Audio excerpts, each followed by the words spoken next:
Okay, so I have here a simple series circuit with a 12 volt DC source and 4 resistors. 2 ohms, 4 ohms, 6 ohms, and 8 ohms. And we are going to find the total voltage,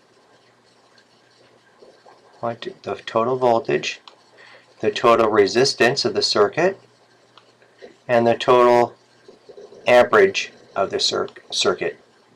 And as you recall, the total voltage we're given in a series circuit. There is the source of this circuit is 12 volts.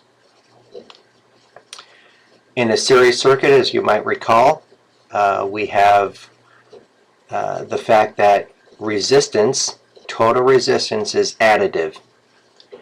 Total resistance is additive, so you might want to put up here in the corner that RT equals the sum of R1 plus R2 plus R3 and any other resistors that are in the circuit. Of course, the total voltage is given in this case. Total voltage, it's given in this case, but it is also additive, and it'll be the sum of the voltage drops across each of the resistors.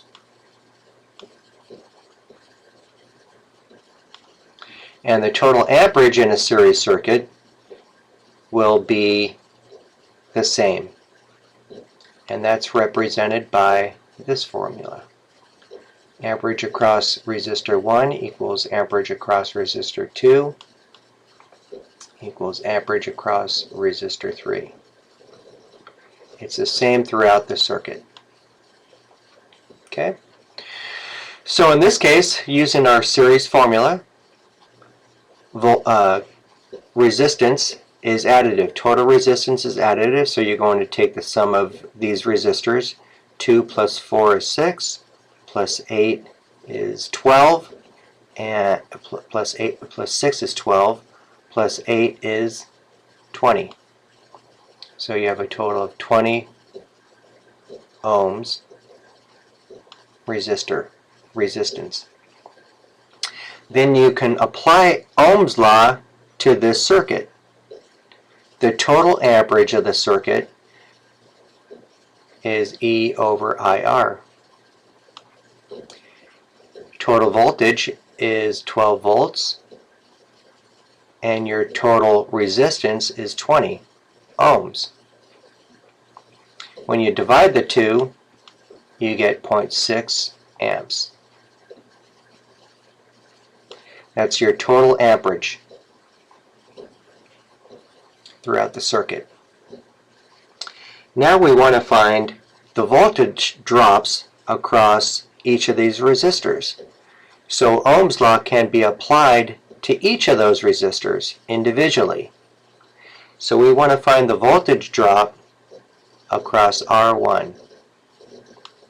And there again you could apply Ohm's law.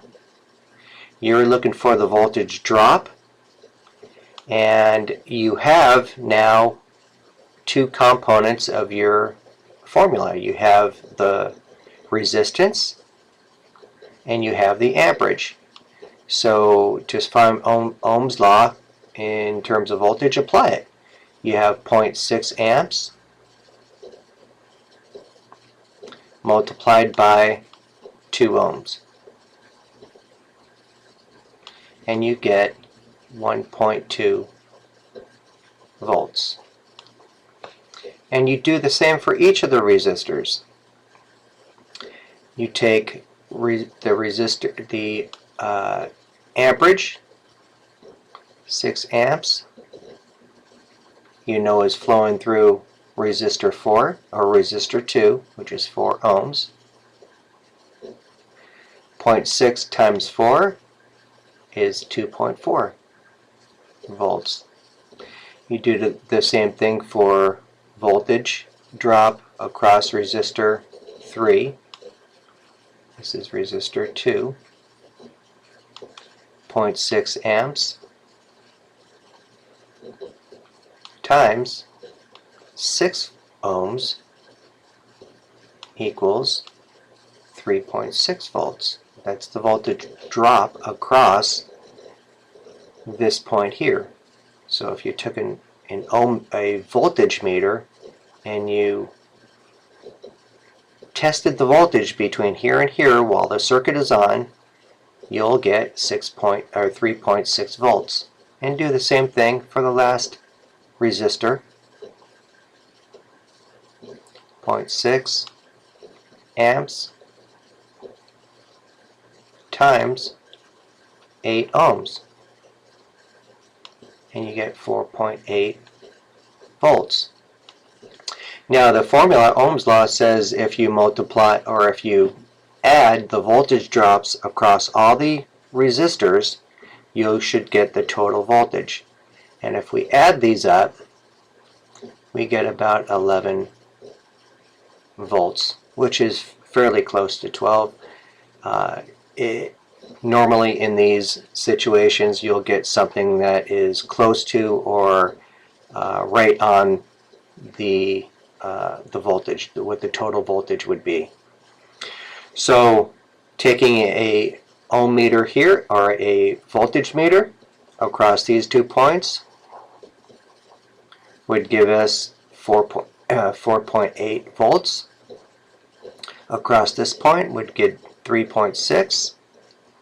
Across here would get 2.4.